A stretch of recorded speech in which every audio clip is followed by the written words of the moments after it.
Shalom Aleichem, meu irmão e minha irmã, como vão vocês? Que Hashem vos abençoe em nome de Yeshua. Hoje nós vamos falar sobre a Parashá Behar Bechukotai. É uma Parashá dupla e que coloca fim ao livro de Levítico. Então hoje nós terminaremos com esta porção da Torá, o livro de Levítico.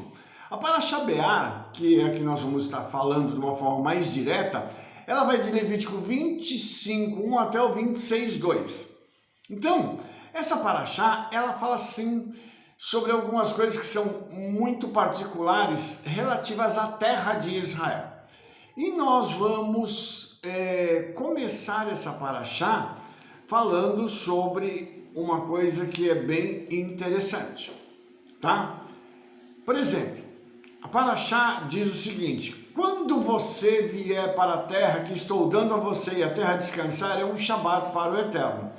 Durante 6 anos semearás os teus campos e durante 6 anos podarás as tuas vinhas e colherás o seu grão. E no 7º ano um Shabat de descanso será para a terra, um Shabat para o Eterno. Você não deve plantar no seu campo, você não deve podar a sua vinha. É um ciclo de Shemitah, um ciclo de 7. E esse ciclo de Shemitah, ele é muito semelhante ao ciclo semanal do Shabat.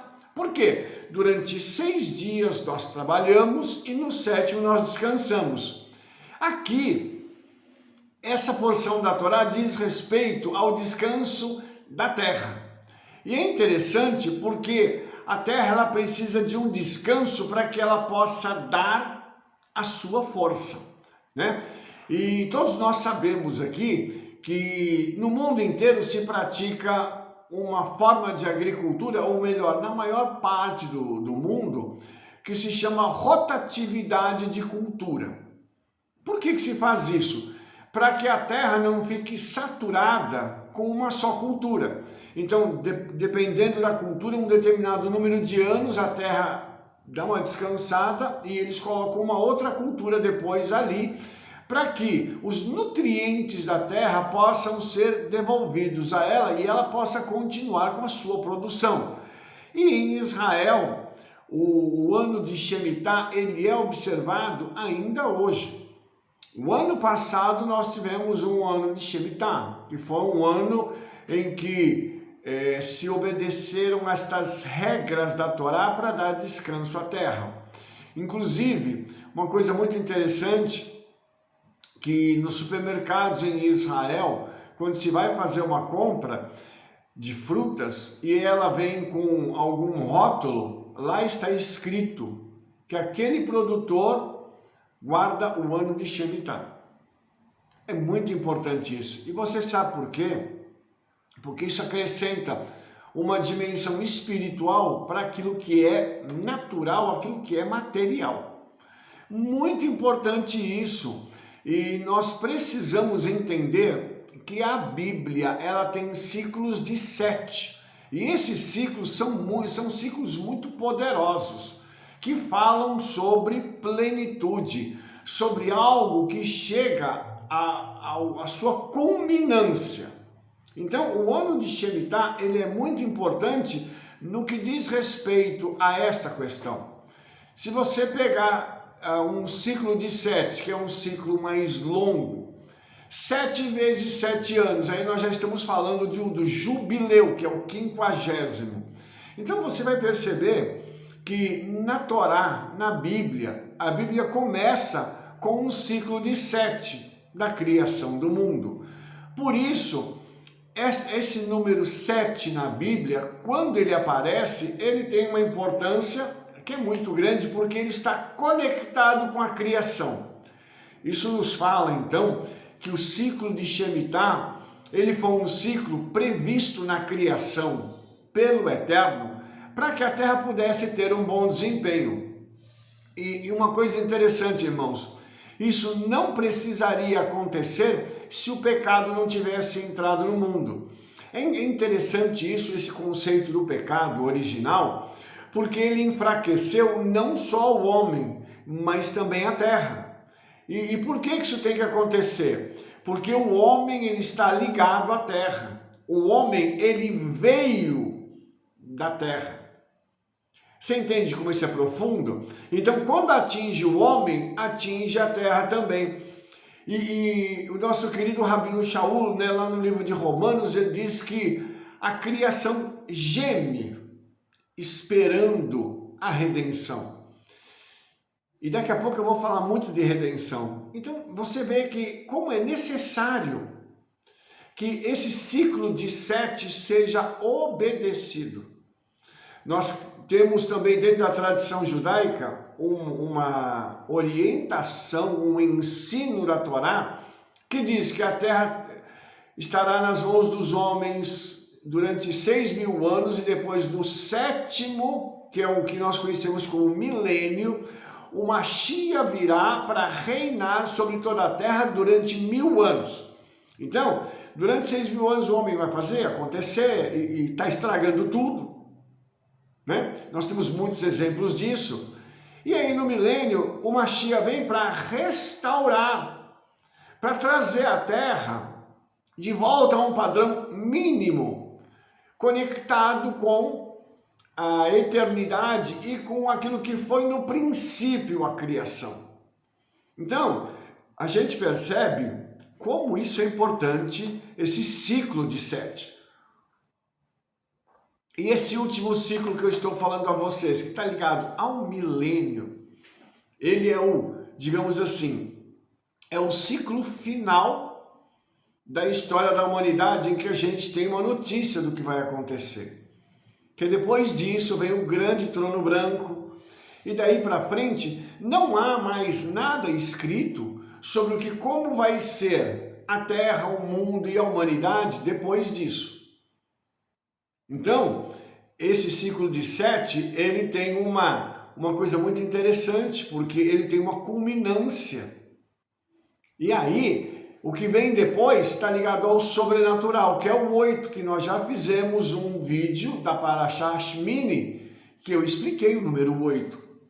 E agora, nós estamos falando sobre esse ciclo de 7, para a gente poder entender que toda a estrutura do universo está ligada ao 7, que é a coisa normal, natural, material. O 8 é o sobrenatural, já explicado. Mas o 7 é a plenitude de algo que é físico. Entende? Por isso que a gente precisa, estudando a Torá, entender isso e ver que quando nós obedecemos a este ciclo de 7, nós entramos nessa completude, nessa plenitude, já no mundo físico, para depois a gente desfrutar disso no mundo espiritual.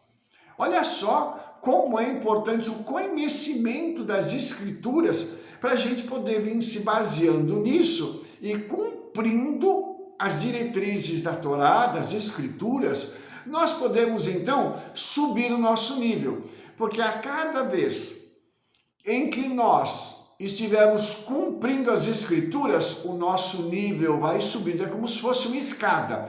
A obediência aos mandamentos, eles vão nos dando uma ascensão, ok? Maior o nível de obediência, maior o nível de ascensão, de comunhão com o Espírito Santo, com Yeshua. Tudo isso, irmãos, são coisas assim muito básicas e que nós precisamos começar a praticar. E não adianta nada.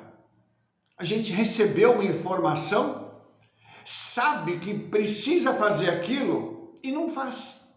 Então, melhor seria se a informação não fosse passada, porque pelo menos a pessoa ficaria isenta daquele pecado, vamos dizer assim. Porque se a pessoa conhece a verdade e não pratica, ela está pecando. Se ela sabe o que é correto e faz o errado, ela está pecando, automaticamente.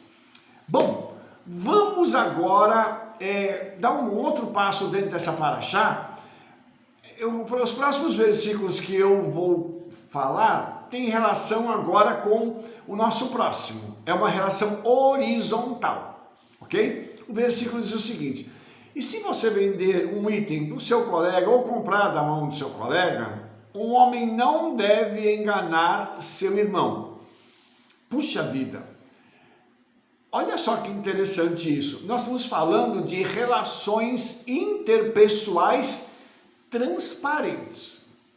Isso aqui, num primeiro momento, denota uma relação comercial. Alguém tem alguma coisa para vender e uma outra pessoa quer comprar. Na hora da negociação, precisa haver transparência.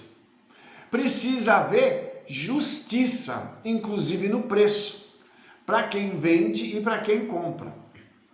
E vamos compreender isso, irmãos, porque isso também precisa ser não só ensinado, mas precisa ser vivido. As nossas relações interpessoais, e nesse caso aqui, nós estamos falando de Israel, Rashi, ele diz uma coisa muito interessante, tá?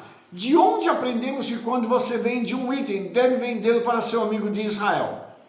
Então, a Torá diz, se você vender um item, venda para o seu colega, tá? Então, para vender para o colega e para comprar tem que ser do colega. Vamos aprofundar isso. Um judeu faz negócio com um judeu. Por quê? Para fortalecer o nosso povo. Isso deveria ser assim, num nível exponencial entre os crentes em Yeshua. Porém, e sempre tem um porém, né?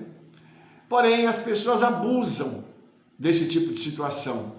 E há uma coisa, irmãos, que ela é assim, nós precisamos buscar ao Senhor para entender o que acontece no coração das pessoas, porque quando um irmão quer fazer negócio com outro irmão, a parte espiritual atrapalha, ao invés de ajudar.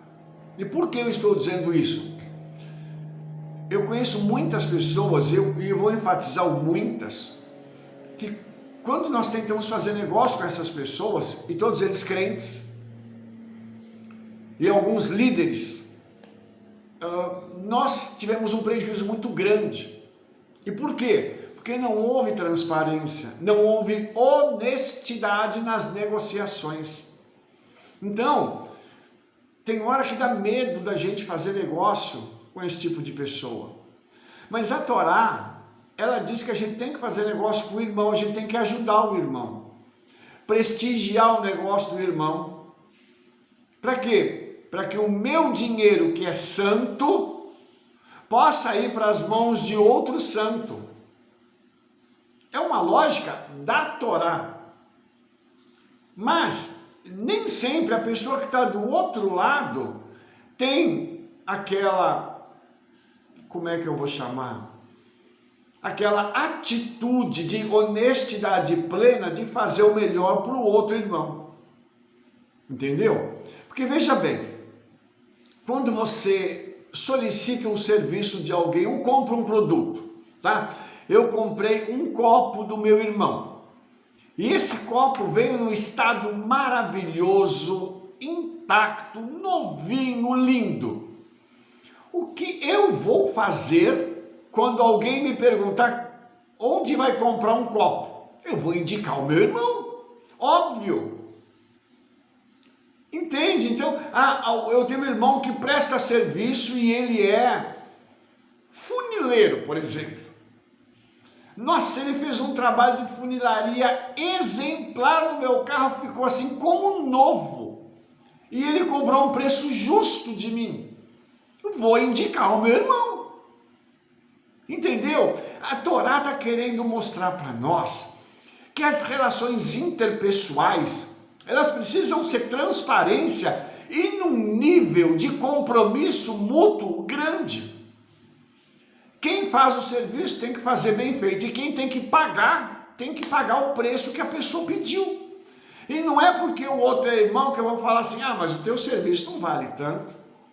Você levou 5 minutos para fazer o serviço. Você sabe por quê? Às vezes algumas coisas elas são feitas muito rapidamente. É porque a pessoa ela é especialista naquilo. E tem gente que é assim. Eu conheço pessoas que quando elas sentam para fazer alguma coisa, elas são rápidas para fazer. Por quê? Porque elas são especializadas naquilo. E elas têm um foco muito grande. Então, alguém que demoraria 1 hora para fazer um serviço, a pessoa vai fazer meia hora. Fala assim, mas não é possível que você fez em meia hora? O fulano fez em 1 hora, o outro fez em 2 horas, como é que você fez em meia hora? Os irmãos entendem? E aí a pessoa olha e fala assim, mas eu não vou pagar tudo isso. Mas tem um ditado que diz que aquilo que é combinado não é caro. Por isso, irmãos, quando nós tivermos estas relações interpessoais, a Torá está dizendo para que eu e você façamos isso entre irmãos, mas que haja uma ética profunda entre nós, entre quem solicita o serviço e entre quem faz o serviço. Quem faz tem que fazer muito bem feito e quem vai solicitar deve pagar o preço justo, sem regatear. E a gente costuma brincar muito que, eu vou pedir um desconto, mas se o irmão está fazendo uma coisa, se aquela pessoa está fazendo uma coisa boa para você, e o preço está bom, não tem que pedir desconto, você tem que pagar com alegria e abençoar a vida do irmão. Agora, deixe-me fazer uma pequena observação aqui para a gente poder continuar.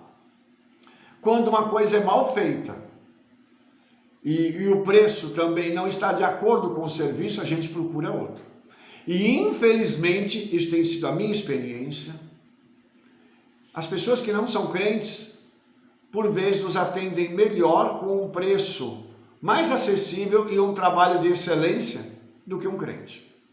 Então, eu gostaria aqui de falar uma coisa para você. Quando nós formos fazer algo para alguém, que seja com excelência, em nome de Yeshua, você que é prestador de serviço, você que tem sua empresa, você que faz alguma coisa para alguém, você que trabalha numa empresa, o seu trabalho deve ser assim, o melhor de todos. Mas as pessoas que estão na empresa não fazem assim. Você não é as outras pessoas, você é um servo de Yeshua e o seu trabalho deve ser o melhor. Eu tenho testemunho, irmãos, de pessoas que aprenderam conosco e hoje estão em cargos e posições que os seus chefes os elogiam. E dizem assim, olha, que trabalho que você faz, que tremendo que é isso. Não que o meu ensino seja melhor do que o dos outros líderes, mas nós precisamos incutir essa realidade. Isso a gente passa, irmãos, também com a vida. A gente acaba vivendo com uma pessoa, você passa um período com uma pessoa e a pessoa vê o seu modus vivendi, o seu modo de vida, e vê que a gente faz o melhor, a gente quer trazer o melhor para as pessoas. Isso acaba influenciando a vida dos outros. Isso é profundamente recompensador para nós, porque nós vemos que a pessoa entendeu o recado e está fazendo direitinho. Por isso, irmãos, todas as vezes que a gente for fazer alguma coisa para alguém, vamos fazer com excelência em nome de Yeshua, tá? E aí, irmãos, a Torá aqui continua falando sobre a terra.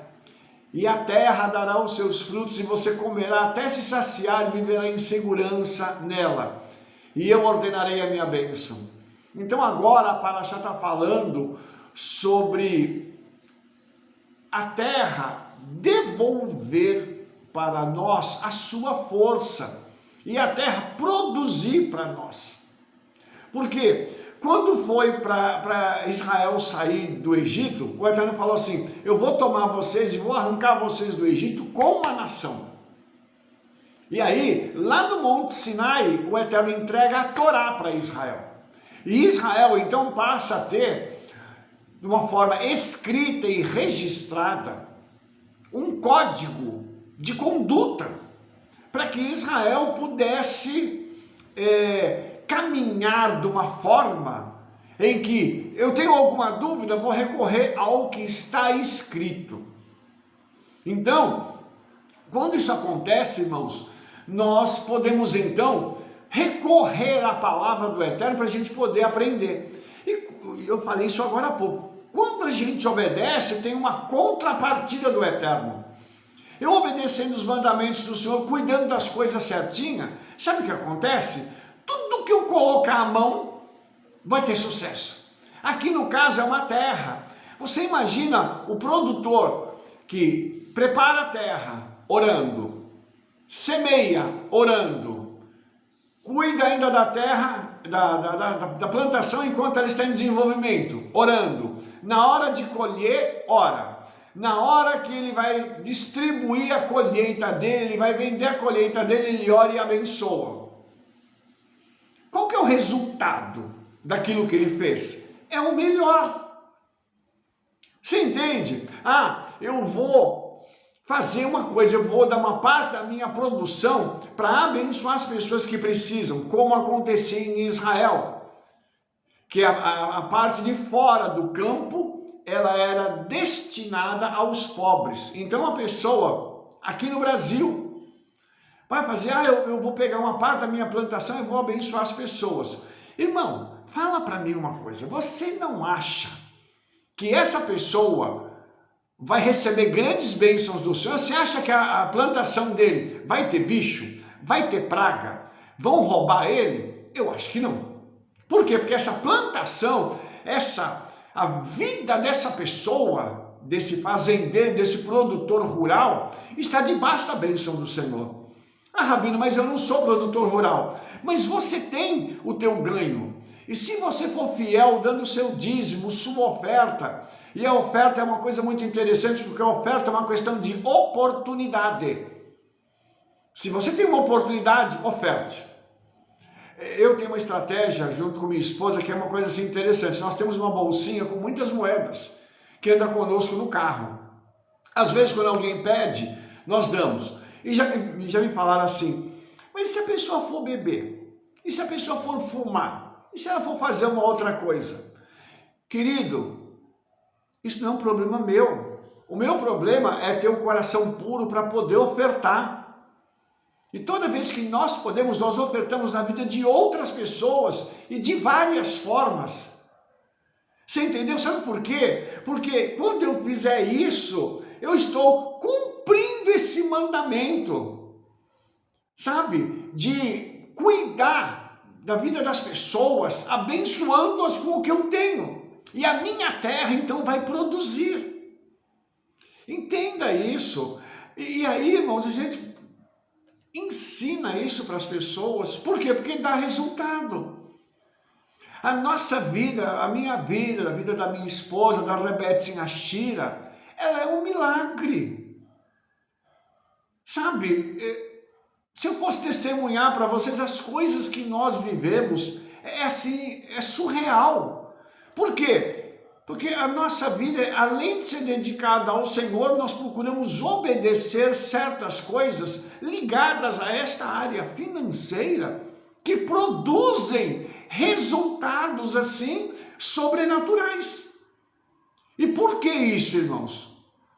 Porque nós entendemos que a obediência, ela não é que ela quebra a maldição, ela impede a maldição de se aproximar da gente.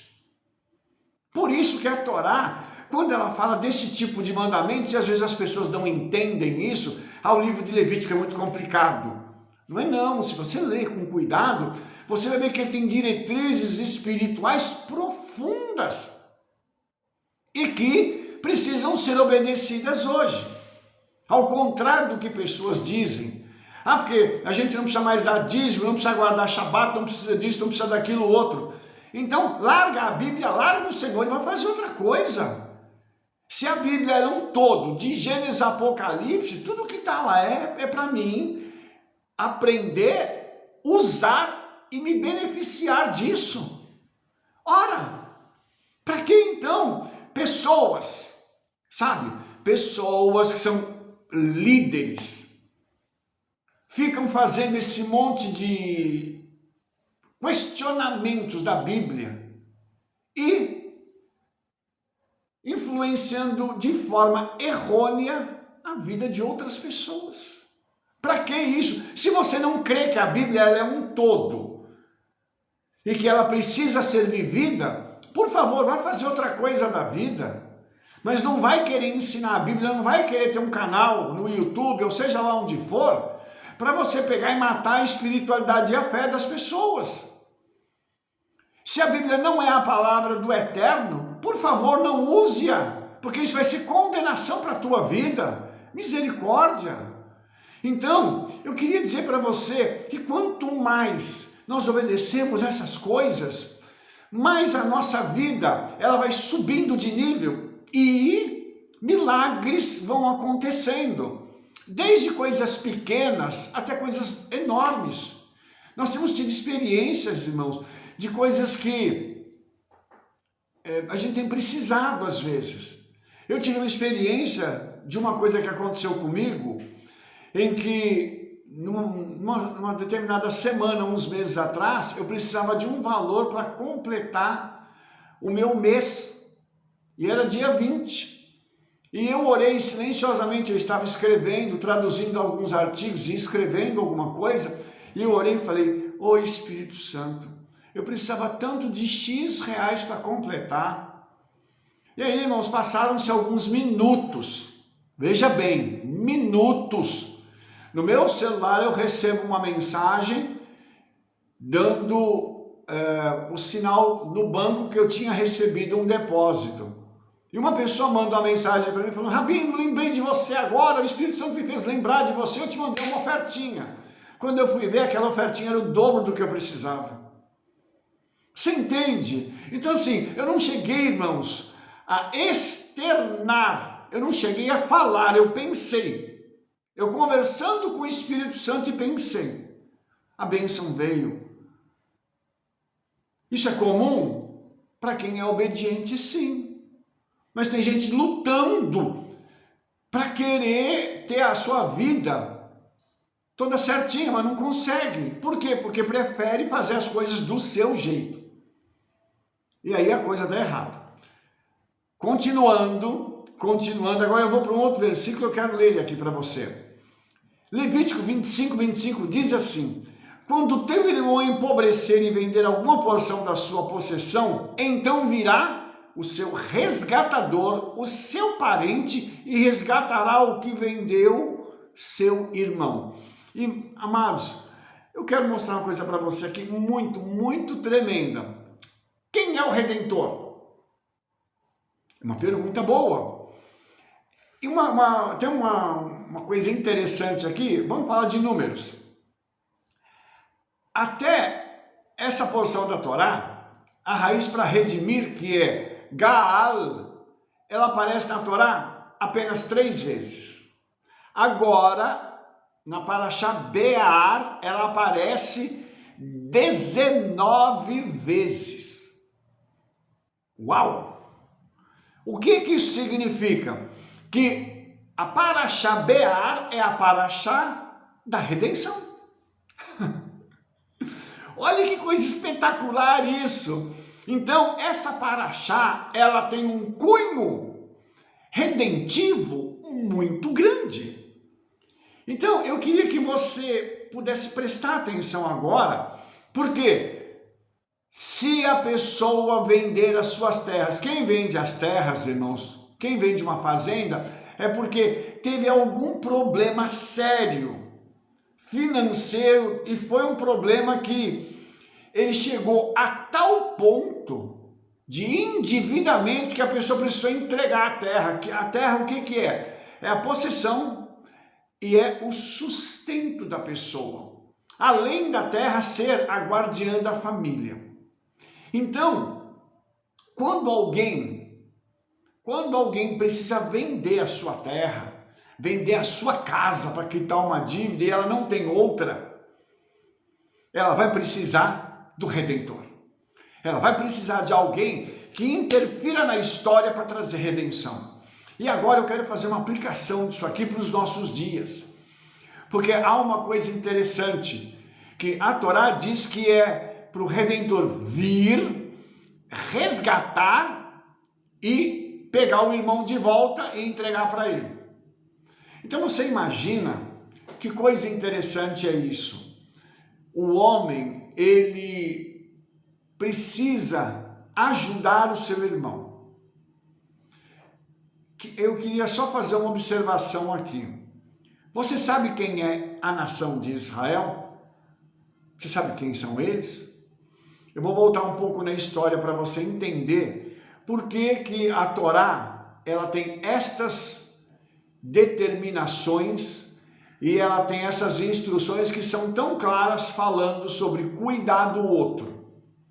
Porque isso não tem nenhuma outra escritura no mundo. Mas a Torá fala que é para cuidar do seu irmão. Por quê? Quando você volta no tempo, lá no livro de Gênesis, nós temos um patriarca chamado Yaakov, que é o Jacó, e ele saiu da sua casa, foi para a casa do seu tio Labão, e lá ele constituiu família e teve filhos. Quem são esses filhos de Yaakov? São justamente as 12 tribos de Israel. Então, raciocinando de uma forma muito rápida, todos os judeus são parentes, são irmãos. Por quê? Porque nós viemos de um patriarca comum, que é Yaakov.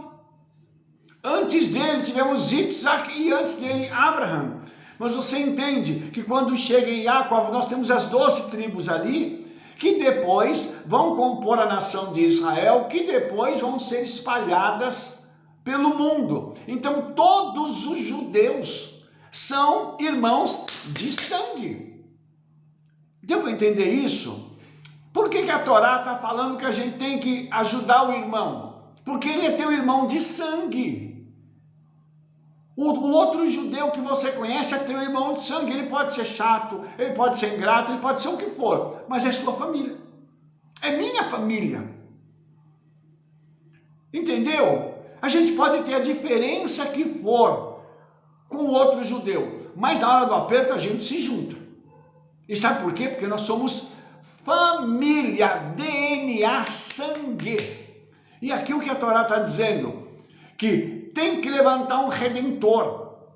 E aí o mais bonito é que essa palavra ela vai aparecer de novo, sabe, em um outro lugar, tá? Vai aparecer no livro de Ruth, na figura de um homem chamado Boaz.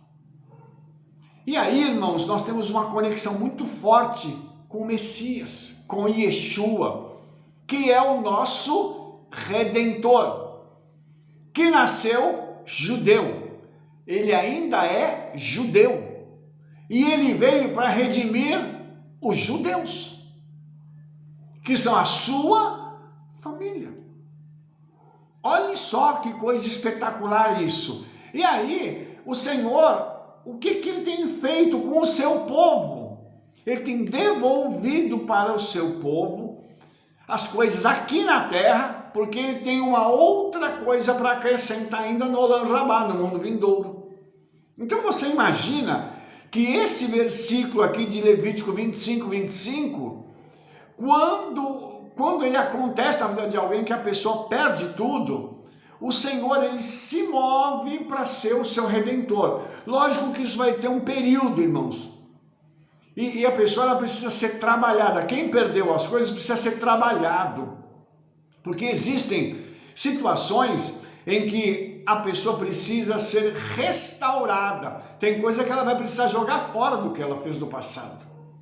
Porque algumas vezes adquiriu os seus bens de uma forma não muito lícita, não muito justa, não muito santa. E aí vai precisar que isso seja transformado. E aí, irmãos, quando o Senhor começa a fazer isso na nossa vida, tem aquele período em que nós vamos ser ajustados pelo Espírito Santo. Vamos ser, sabe quando você pega uma pedra preciosa, quando o lapidário ele pega uma pedra e começa a trabalhar nela para polir, ela fica toda linda? É isso que o Espírito Santo faz conosco. E aí, o Espírito Santo então faz essa obra na nossa vida. E aqui nessa terra, nós já temos início, esse recebimento da redenção. física, de coisas físicas, de coisas que nós temos promessas e que elas vão se cumprindo gradativamente. E aí depois, irmãos, tem a parte espiritual, que nós estamos sendo preparados para uma redenção final, que acontece em 2 níveis. As pessoas que são crentes em Yeshua vão morrendo e já vão recebendo a sua redenção.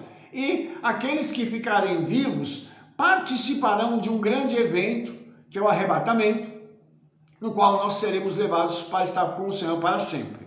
Então aqui, essa palavra Gaal, que significa, né, resgatar ou redimir, ela aparece aqui e ela nos mostra que o Redentor, ele é da família. Isso é muito importante, irmãos. É muito importante que nós possamos entender isso. E aí, irmãos, vai uma outra coisa. Quem perdeu tudo tem que ter humildade para reconhecer que precisa de ajuda. E quem vai ajudar tem que ter ética para não crescer em cima da outra pessoa. Às vezes ajudar de forma velada, para que a outra pessoa não se envergonhe. Isso é uma ética da Torá, irmãos. O que eu estou falando para você é ética da Escritura. Muitas vezes nós recebemos bênçãos disfarçadas que vêm enriquecer a nossa vida. E Yeshua usa pessoas para nos abençoar. É para o nosso benefício, não só o nosso, mas da outra pessoa também. Mas veja que coisa interessante é essa redenção. Ela precisa acontecer nos 2 níveis, no nível físico e no nível espiritual. E a cada vez que nós vamos nos aperfeiçoando, nós vamos entendendo a Bíblia, nós vivemos a Bíblia de uma forma mais intensa e mais plena, a nossa comunhão com o Senhor, ela vai subindo de nível. Nem todos serão líderes, nem todos serão pessoas que estarão à frente de congregações, sinagogas ou igrejas, mas todos nós precisamos ter um nível de comunhão com o Senhor muito grande. Sabe por quê? Porque a outra pessoa que não é líder, mas ela é parte de um corpo, e ela precisa também ter os dons espirituais que são chamados de matanot, que são os presentes que o Senhor dá. Esses presentes, eles são presentes espirituais, são ferramentas espirituais que todos nós precisamos ter, que fazem parte desse processo de redenção, só que é o espiritual. Entendeu? Então, assim como nós não temos o direito de nos gloriarmos, porque eu tenho um cargo de liderança, porque eu sou fulano de tal, assim também a pessoa que tem dons não pode se gloriar nisso. Nós devemos entender que nós somos servos uns dos outros, nós estamos dentro de uma família, e uma família, irmãos, um depende do outro. E tem uma coisa que é engraçada, né? Eu tenho família, você tem família, todos temos família. E todo mundo já teve problema dentro da família. Mas sabe uma coisa interessante? É que o tempo passa e aí um precisa do outro. E aqueles problemas são resolvidos. E a família volta a ter comunhão. E às vezes, irmãos, o Eterno usa até uma coisa mais séria, um acidente ou uma perda maior, para fazer com que a família se una. Então, vamos entender essa paraxá e vamos entender esse processo de redenção, que é um processo que depende de mim, de poder ajudar meu irmão, de poder socorrer o meu irmão. Veja como essa paraxá está falando sobre relações entre pessoas, relações horizontais, que precisam ser aprimoradas, para que eu, fazendo isso com o meu irmão, o Senhor também se agradará da minha vida e me abençoará. Mas nós não fazemos pela bênção, nós fazemos pelo amor que nós temos pelo nosso irmão e pelo nosso Messias Yeshua. Por quê? Porque tem um mandamento que é muito importante, ele precisa ser seguido. Amarás a teu próximo como a ti mesmo. E nesse caso, o próximo está dentro de casa. Nesse caso, o próximo é parte da família. Nesse caso, o próximo está muito perto de você, tá? Em laços sanguíneos que precisam ser respeitados. Então, vamos parar para pensar nisso. E vamos parar para viver essa realidade de uma outra forma em nome de Yeshua. Sabe por quê, irmãos? Breve o Senhor voltará para nos buscar. E quando Ele vier, que todos nós estejamos prontos como uma família, para que a gente possa ir juntos para a grande festa que está preparada para nós. Em nome de Yeshua. Amém? Se você gostou desse vídeo, dê um like aí, favorite e clique no sininho para você receber todas as nossas recomendações e espalhe para todo mundo o nosso trabalho. Envie o vídeo para todos os conhecidos, porque nós nos veremos no nosso próximo vídeo e estaremos começando um novo livro. E quando a gente termina o livro da Torá, a gente diz Hazak, Hazak, Venit Hazek. Sede forte, fortalecei-vos em nome de Yeshua. Shalom, shalom, Shavua Tov, Toda Rabá.